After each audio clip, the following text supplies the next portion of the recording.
Brave Beard members per Merlin's. Hang on, let's get it right. Okay, well, you guys figure out where we're going from here. Thanks, Thomas. Yeah, thank you. Thanks, Mike, for sharing, and thanks everyone for making what this how to make Earth Mother Studios and Dragonfly Permaculture Guild happen. Right? I mean, we're all a piece of the puzzle, and when we kind of fill in wherever we know how and how we can, when we do something, something is done. Right? And so some of the things I'd like to talk about permaculture is not just about the hugel culture and the mulching and terracing and water management and all the resource element management. I want to talk for a moment about how permaculture helps to change our life. It changes the world we live in a tangible way. And I've made some notes here, and so I'm gonna have to refer to my sheet a little bit here. But some of the things, we turn problems into solutions. We recognize that sometimes um, things are happening in our life the way we don't want them to, but if we look at them as a problem, they become a problem, right? And we're plagued with that problem. But when we look at what's happening in our life as an awareness of pathways that we don't want to go down, like what Mike was talking about with some of the things happening with the element of water when government gets its hands on it, right? Ice, right? When we're initiating violence against a nonviolent person, we are not in the right, right? I mean, and so if we're ripping out weeds all over the place and we're just trying to throw them away, we have to realize that where is a way? If we have things that are happening in our communities, let's handle it the way nature does, and that's what permaculture teaches us: is how do we copy how nature's working naturally, so that we can thrive instead of struggling to survive, right? And so those weeds, when instead of thrown away and being, having to be charged for a landfill to accept them, and then having somebody else be responsible for the end product of what we're doing, we can have a bucket, right? And I call them an ooh bucket, because when you walk by and if you stir it around, it kind of smells ooh. But it can also produce methane gas that we can be using for heating and cooking fire. We can we this natural magical gas that comes right out of that weed when you add some water to it and a little bit of time and the natural processes of digestion, right? Composting. Things are decaying. But when things are decaying, they're just turning from one form of energy into another, right? And so permaculture shows us how we capture these transitions of energy, right? Instead of it just being everything needs to be thrown away, we recognize how we can use it locally to promote abundance. Yeah, we turn problems into solutions through awareness, and we have to look at it from a multifaceted approach, taking in mind that if we're only seeing one aspect of one problem, we're looking at it from one perspective.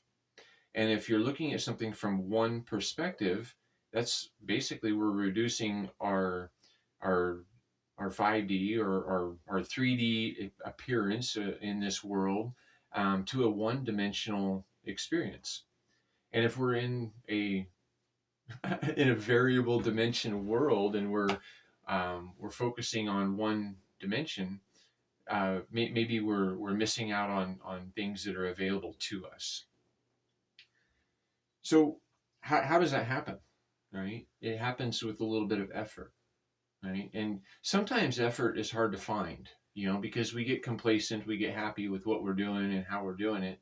But if there's no pain or there's no incentive for us to put in more effort, well, then it's unlikely to happen, right? I mean, because if you're already comfortable, then why change, right? Because that's most everything. They're seeking comfort, but they're also seeking opportunities of growth, as long as it doesn't come too hard, too fast, right?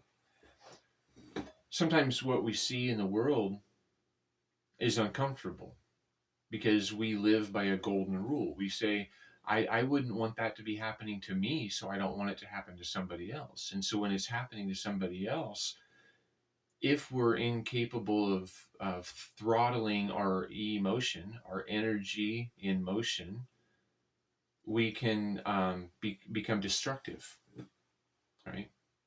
And that's what we're seeing. And when we're destructive, we're dividing. And when we're dividing, we're not finding unification. Because most everybody could admit that we shouldn't hit and we shouldn't steal, right? I mean, that's something I learned in day one of kindergarten. But I also learned in kindergarten that when there was somebody that was hitting and stealing from you, if you told the teacher, it didn't matter. They just kept hitting and they kept stealing. I realized after the second day of this, because if something's consistent, we should be able to pick up on it. I mean, we have a mind between these ears that should be able to recognize patterns. And if this pattern continues, even though you've sought the solutions that were told to you or instructed to you as how to handle a problem, they weren't being solved. So I've never really been one to follow the ideas of what somebody somewhere else says. And instead, I chose to flatten the bully's face, and he quit being a bully, right? And we never had a problem again because he realized the natural laws of cause and effect. And I would have much rather have just gone to him and said, "Hey, let's talk about this. Why do you keep on hitting me, and why do you keep stealing from me, and why do you keep doing these things that make me want to flatten your face? What's happening at home? Why are you willing to do to me the things that you don't want done to you?" And I've tried to tell you this in so many ways, but it seemed that force was the answer sometimes, right? And then sometimes this force is just in the act of defense, and that's the only legitimate use of violence is in the act of defense, right? We're not the initiator, but we are the initiator of change in what we do in our lives. And in our life, and in my life, I can't speak for you, right? You have free will to do what you want to do. But in my life, I recognize that I gave up my free will at one point in time, and I worked for the military for 9 years. And I realized after some time that I didn't feel like I was serving humanity or the needs of our planet, the needs of our people. Right? I wasn't serving humanity, and so I quit. And I got a regular job, and I kept up drinking and all these things that distracted me from my depression and anxieties and things that I've experienced that I didn't want to keep revisiting, right? But then I realized that you can't just keep hiding things away. We need to bring things out into the public. We need to bring things out into the surface, and that's what the revelation is: the apocalypse, the unveiling of information that um, is available to us when we seek, right? We're taught certain things, but when we seek, we really learn what's important to us. And that's what I've had to explore. And here I got my shirt says heavily meditated, because now I recognize my power is right now. And if right now I'm calm and I'm confident and I'm healthy and I'm happy and I'm peaceful and I'm living a life that I feel is abundant, well then I serve as inspiration to other people, right? Because other people like that energy. And if I have a good idea, I don't have to become a dictator, right? I don't have to dominate people to go along with a good idea. But if I share an idea, and we have these tools, right? Well, like right here, we're looking at how many people right now are we addressing in the world? I don't know. But the potential is millions or billions, by the click of a button, by a share to a local group, to uh, a watch session where you say, "Hey, these people were talking about some good stuff. Let's pay attention." Right? Paying attention costs nothing, and that's where permaculture costs nothing. I learned from the beaver. I learned from the beaver that if we hold water to the land and we spread it out and we allow it to soak in, that all sorts of life thrives. And when all sorts of life thrives, there's an abundance. And when everything has the benefits that, all of the elements that it needs to survive and thrive, enough food, enough water, adequate shelter, we're likely to find peace, right? And that's the opposite of war. Right? I mean, that's the opposite of war. When we are willing to be peaceful people, then, and we're not being dictated to support the things that we don't want to support, are we going to have, how much more war are we going to support? Right? It doesn't happen for free, right? It's you and me. It's you and me choosing what to do and be right now, right? And Mike had talked about how curiosity killed the cat, but I believe that curiosity thrilled the cat, right? Because when we are curious as to options that exist beyond the advertising, we can step into a whole life that we never even imagined. I mean, I like to have peaches and apricots and berries and all these things, and I used to buy them at the grocery store, for a fee, right? Because I didn't have a tree. But now I gather them at the source for free from my tree. And my tree started off as a seed, right? A seed that after I ate the peach, the seed went into the dirt. That's because that's where it goes, right? That's where it goes. The seed goes into the ground, and then when it sprouted and it built its root structure and it started to express itself as a little tree, it got too big for the pot that it was in, and so it went into the ground. And it took a few more years, about 6, for it to produce those fruits. But then instead of me having that one peach, now I had like 30 peaches for the first 3 years. And I was like, wow, that's a pretty good deal. Right?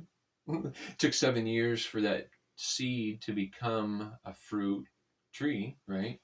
But it happened because of intention and action. We manifest the reality that we want to see. And when we do this on a big scale, I mean, imagine if one person can grow 30 peaches, and we have 8 billion people. How many peaches is that? I'll let you do the math. I mean, there's like 240 billion, right? I think peaches. Right? So if everybody likes peaches, that's a good thing. Peaches and peace, right? Maybe that's the label of this talk. But we have people that don't have any peaches, right? They're experiencing famine. They're experiencing having to consume from the grocery store what they can from a card, right, or an allotment given to them. And when we can turn a famine into a feast, we start to build community. And we build community in a way that we can share without having to have a price tag associated to it. And when we have a price tag associated to everything that we do, life gets pretty expensive, right? And when we're not independent, then we're asking to be to have services provided for us. And if these services have to be provided for us from somebody somewhere else, there's a good chance that there's going to be a lack of accountability or a lack of efficiency or transparency, and maybe the problems won't even get solved because the people that are solving the problems are being paid and profit off of the problems persisting, right? And I mean, that's human nature. You get into a good job and you want to keep it, right? Well, I'm actually working to make myself unemployed because I'd rather everybody already be healthy and happy, peaceful and abundant. And how do we do that? How do we get from there, right? So waste in our communities can be seen as trash that goes somewhere else, or it can be seen as resources that we can use to build our communities, that we can build our gardens, local gardens, solve life's problems, right? Because when people are working together and they're sharing ideas and they're sharing their wisdom, because I know that I don't know everything. I may have learned a little bit about a lot of things, but it's unlikely that I'll ever know everything about anything, right? And I mean, I only know what we don't even know what we don't know until we know it, you know? And when we start to recognize how little we actually know, then we get it into a momentum of seeking. And when we're seeking, we're regularly seeking. We get into this. We're training our brain and we're training our body to work in ways that work for us instead of us working towards a perpetual death sentence to exist on every level, right? And we become independent because in independence there's dignity and there's self-reliance, and you're not dependent upon others, but when we work together it makes light work, right? Many hands make light work. But that waste can turn into an abundance when we recognize it for its value. And that's what permaculture helps us to do. When I'm trimming trees in an orchard, do I haul all those off to the landfill and pay $20 to drop it off so they can chip it up and then provide it as a chipped mulch for the community? But it's being trucked one way and being trucked another way, and the energy necessary to grind it up and the energy necessary to go pick it up and all these things.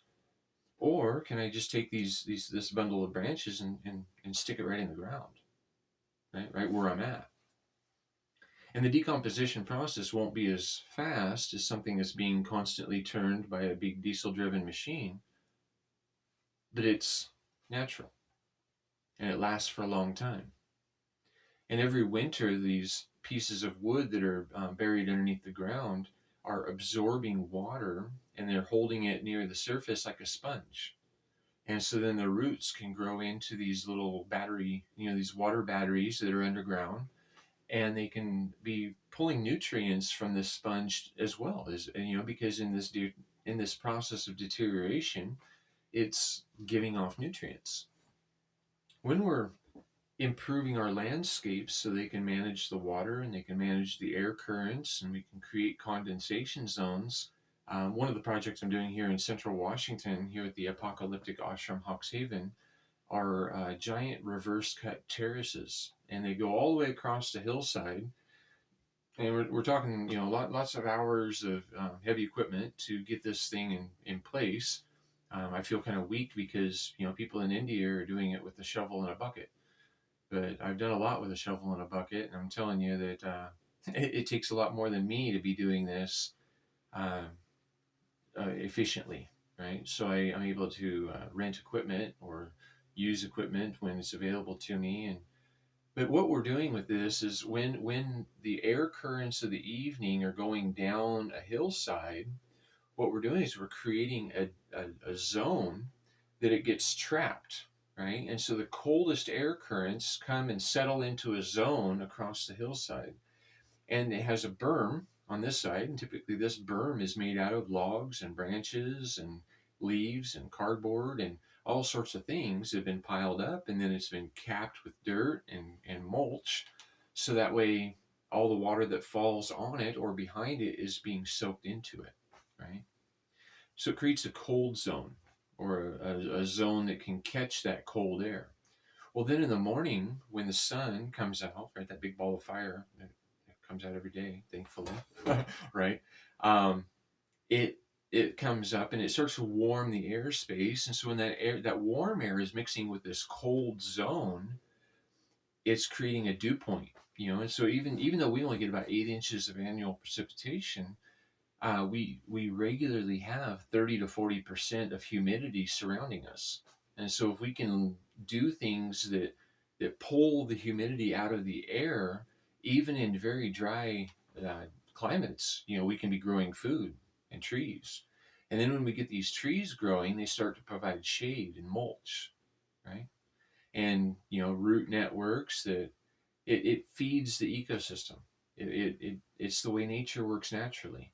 And before I even plant my trees, I just put sticks in the ground, because people will say, well, Rob, that's not going to grow, right? I mean, I'm like, I know, but it's a good place that when a little bird comes by and he wants a safe place to sit and deposit his fertilizer that contains seeds, he's going to be safe from a snake if he's sitting up on top of this little stick out in the desert, right? And maybe he's going to have a better lookout and he's going to be able to find the little grasshopper that's eating up on my food, right? Or my Or maybe they're going to stop by and they're going to pick up aphids off of a plant, because that's the way nature works naturally. We recognize that we don't want to poison the food that we're going to consume. We want to bring in the predators to the pests that we want to poison, right? And so we don't poison that which we want to eat, and we don't want to poison that which is in our life cycle, right? Because poison is death. But with conscious execution of ideas, using the elements that are available to us, we can move forward in a way that it promotes a new culture, right? A new environment, a new society that doesn't see everything as trash. We fix things instead of just letting them go to the landfill. We work on creating better where we are in the best ways we know how, right? And that all happens with awareness. Sometimes pain is the motivator for desire to create change in the world that we live in. What are the things that a healthy society needs, right? And permaculture tends to these things, right? We need food, and we need water, and we need shelter, and ideally we do that while we are living in freedom, right? Freedom for you to exercise your will, recognizing that free will is the first law. Free will. You do what you want to do as long as you're not hurting somebody else. Because the theft of consent would be the first violation of the first law. And when we focus on healthy food, we get healthy bodies. When we focus on clean water, we have healthy bodies, right? We're hydrated. We're roughly 70% water, right? And the way we treat the water that we're using as our body, it's the thing that binds us. It's the thing that hydrates us.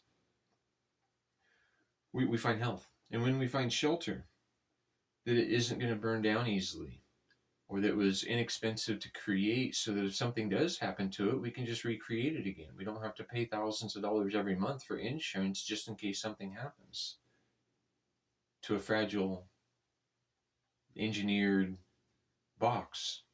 It's very expensive to maintain, right?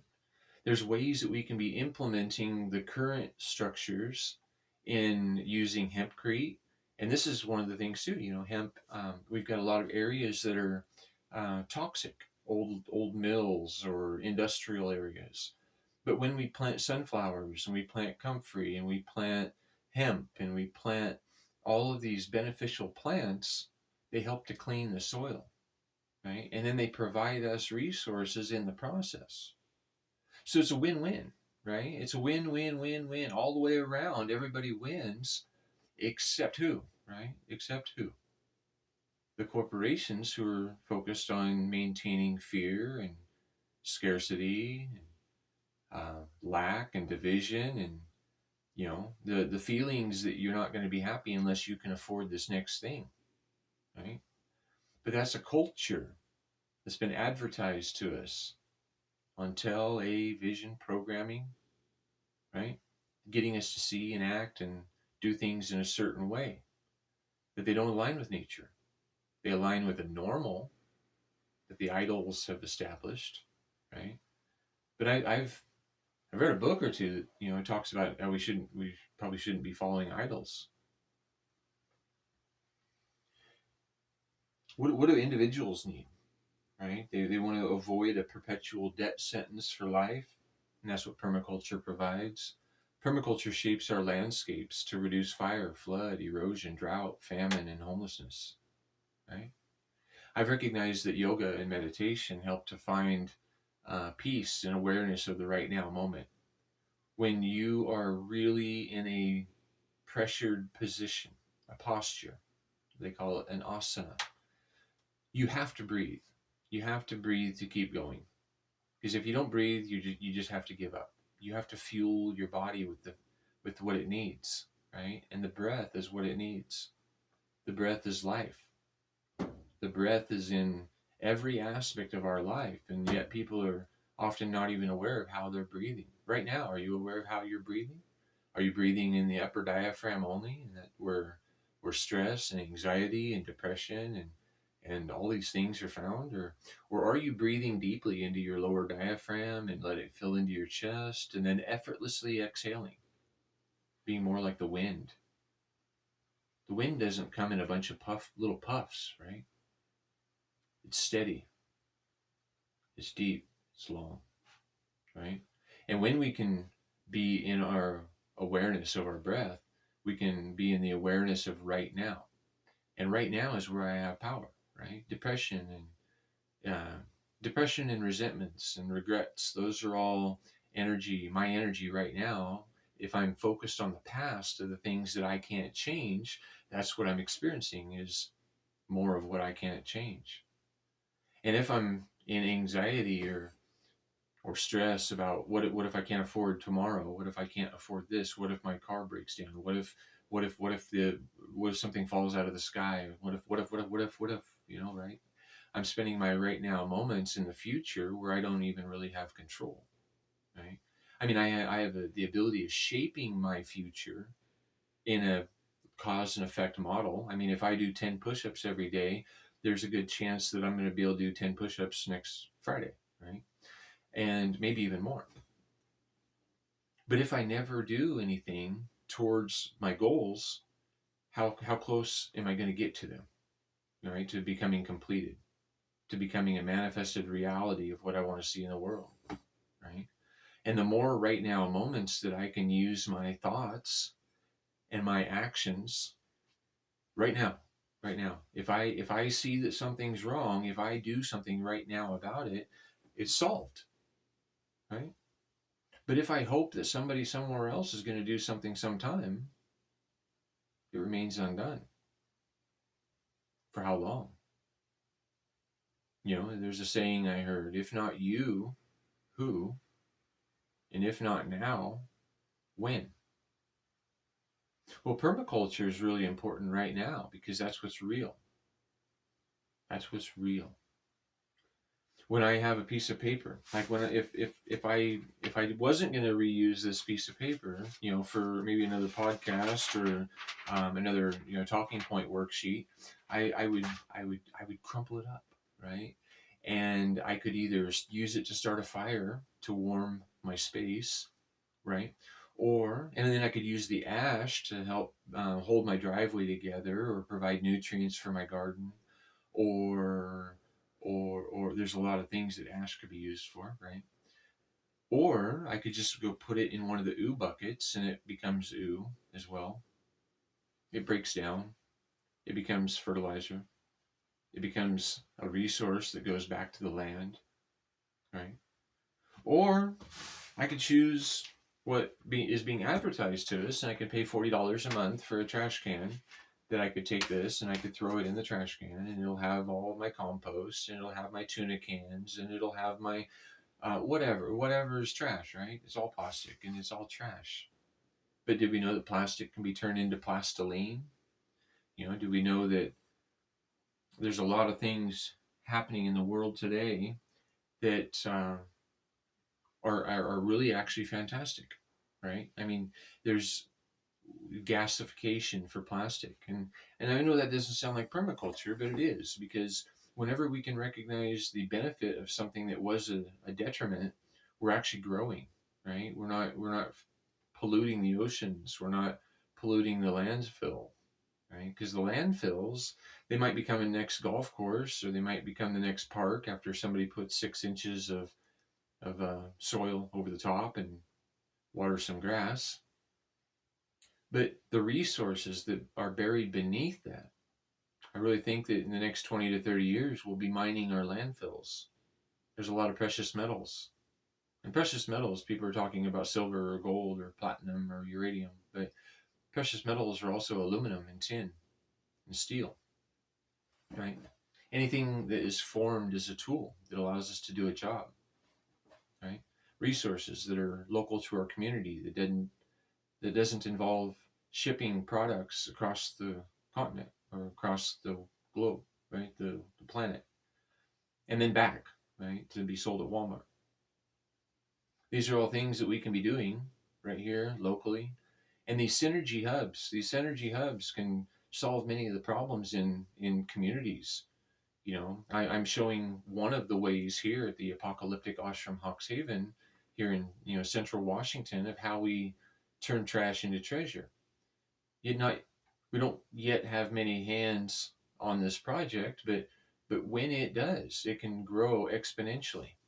And when we build a model, models can be scaled, right? Models can be replicated. They can.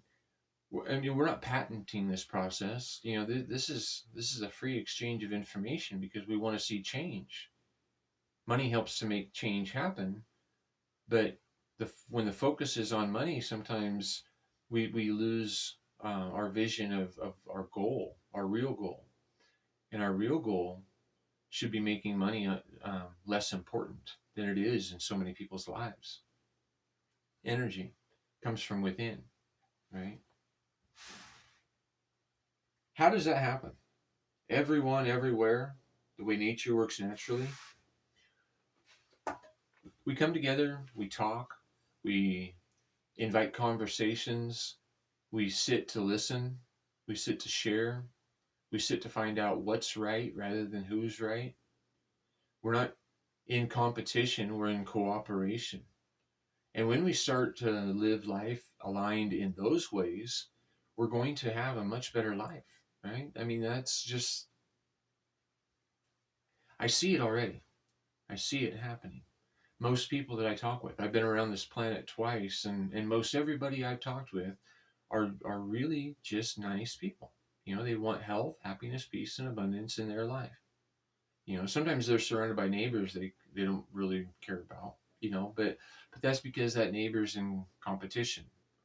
They've got a nicer car, or they've got a louder stereo, or they've got the thing that you think is the source of happiness. The source of happiness, though, is coming from within. And since I've implemented permaculture and meditation into my life, I've recognized that if I'm not happy and healthy and peaceful and abundant, whose fault is that? And when I accepted responsibility for me, right? I mean, that's the only thing I can control. So I should do it in the best way that I know how. And if I spend all my energy trying to force others to do what I think they should do, am I overstepping their free will at that point? Because without consent, it's slavery. Right? Without consent, it's slavery. And if you've harmed no one, you've not stolen, or you've not assaulted anybody else, then you should be allowed to do what you're going to do. A lot of what we're experiencing right now in the world is because we've allowed man's law to corrupt our natural laws of cause and effect. If you're in a village in India, right, and you hurt a child, there's a good chance that the grandma of that village that saw you hurt that child, or the child trusted in her grandma, that she's going to come over and she's going to start beating you with a stick. And when everybody sees grandma beating you with the stick, they're going to join in. And you're going to realize, oh, wow, I shouldn't have hurt that child. And you probably just made the last mistake of your life, right? But here we call the police, and then the police protect them while they're in custody, and then they protect them while they're incarcerated, and then they put them back on the streets likely to reoffend, and that's our just us system, financially benefiting off of the incarceration and the monitoring of predators, but putting them back into the civilian populace so that way it justifies a bigger police state, right? We need more police when we have more criminals. Permaculture handles things efficiently and affordably because a squirrel doesn't even have to pay rent, right? He found a little place that he has some nuts to gather and some food to get to maybe enjoy. A little hole in the ground that gives him security from the cats and the coyote. When we look to the way things have been done in the past, we're going to step into a future built on the right now moment of recognizing options that were beyond the advertising from this culture. So I think that I'm about, no, I think I've got another 5 or 8 minutes.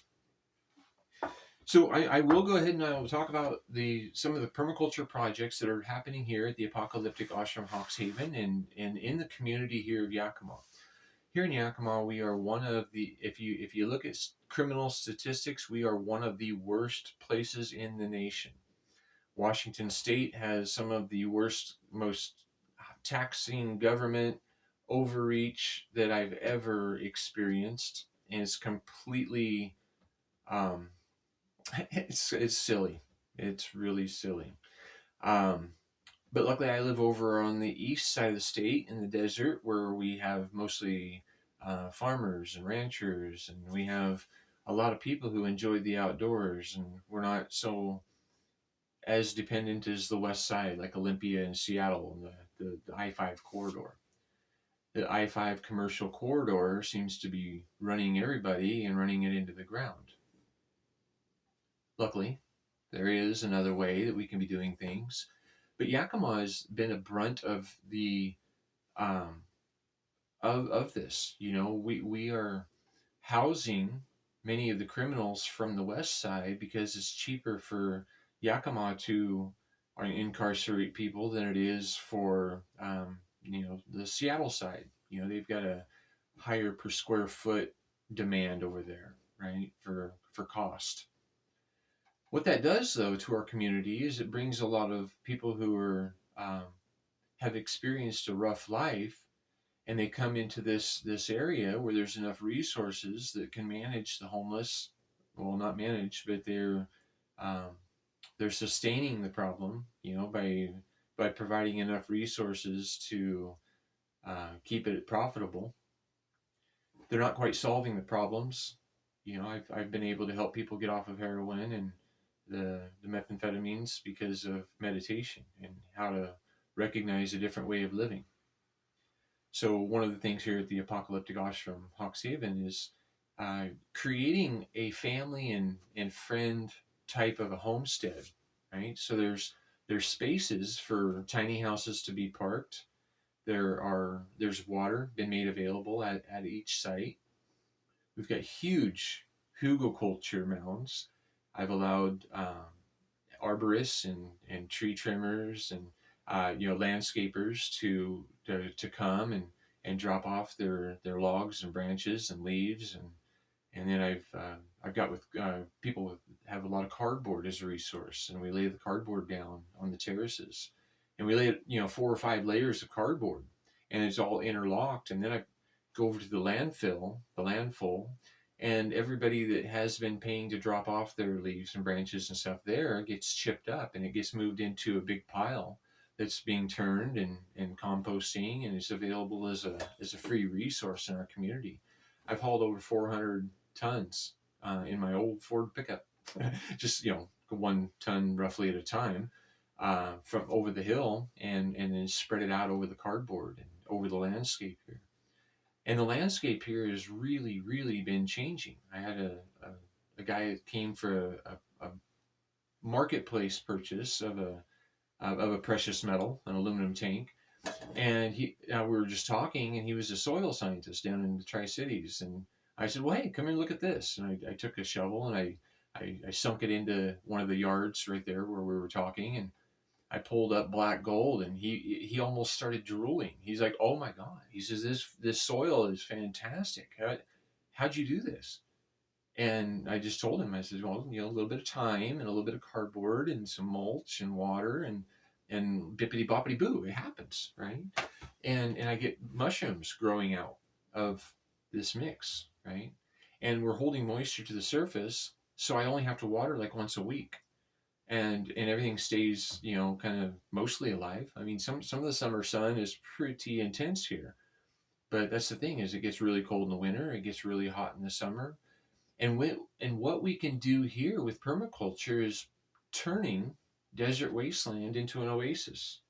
And when we do that in the worst places, we recognize how easy it will be to implement everywhere.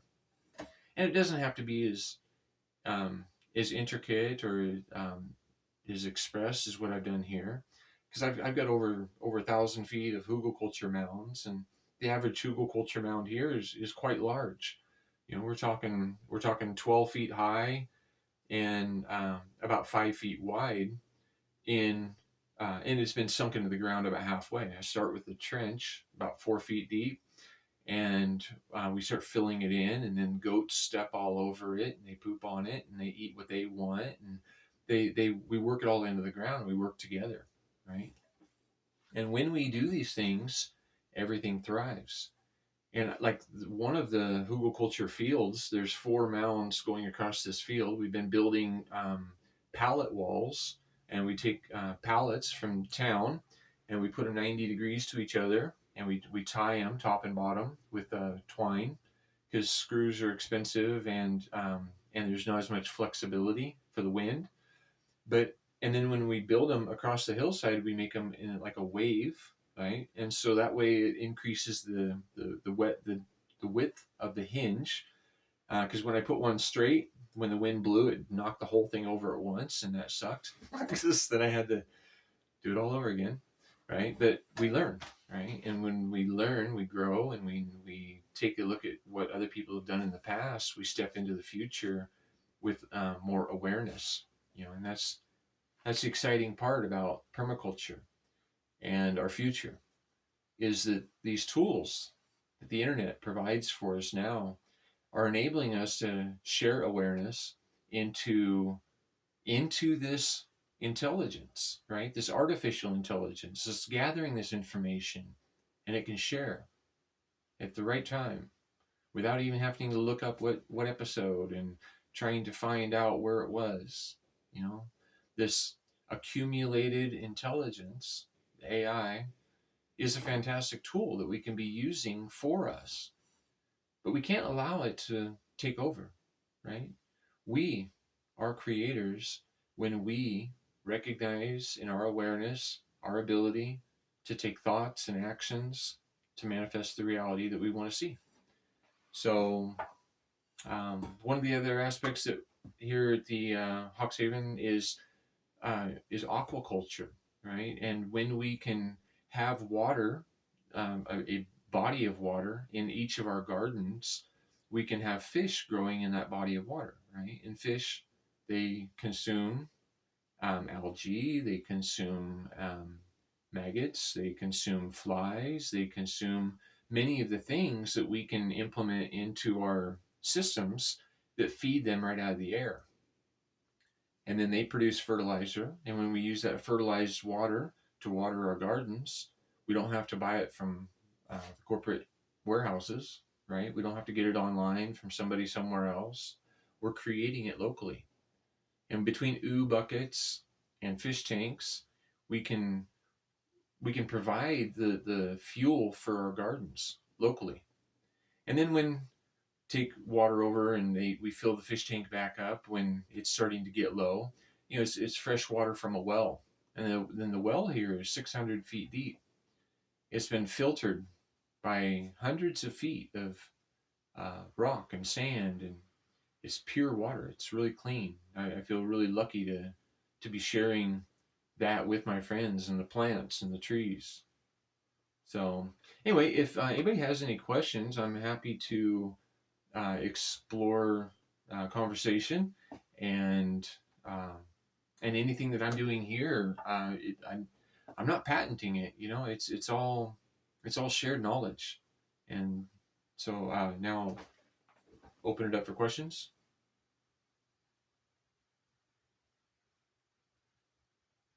Okay, well, I tell you what, Rob, there's been some phrases come out of this that I think need to be turned into hashtags. So here's the thing.